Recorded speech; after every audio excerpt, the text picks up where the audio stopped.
देशाची आर्थिक राजधानी असलेल्या मुंबईत पुन्हा एकदा मराठी तरुणाला अपमानजनक वागणूक मिळाल्याची घटना घडली आहे. घाटकोपरमध्ये स्टेशन परिसरात फक्त सार्वजनिक शौचालय वापरल्याच्या कारणावरून एका मराठी व्यावसायिकाला अमानुष मारहाण करण्यात आल्याची संतापजनक घटना समोर आली आहे. या घटनेमुळे मुंबईतील मराठी भाषिकांमध्ये तीव्र संताप व्यक्त होत असून मनसे या प्रकरणी चांगलीच आक्रमक झाली आहे. घाटकोपर पूर्व रेल्वे स्थानक परिसरातील एका सोसायटीमध्ये ही घटना घडली. या इमारतीत महापालिकेच्या बाजार विभागाचे प्रकल्प कार्यालय असून याच मजल्यावर अक्षय भांडरे यांचे प्रतीक्षा एजन्सी नावाचे कार्यालय आहे.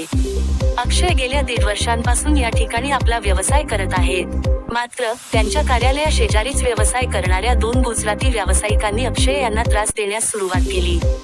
मिळालेल्या माहितीनुसार वादाचे कारण सार्वजनिक शौचालयाचा वापर हे होते.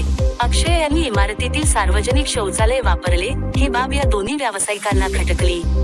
याच किरकोळ कारणावरून दोघांनी अक्षय यांच्याशी हुज्जत घालत त्यांना मारहाण केली. या घटनेची माहिती मिळताच महाराष्ट्र नवनिर्माण सेनेने या प्रकरणात उडी घेतली आहे.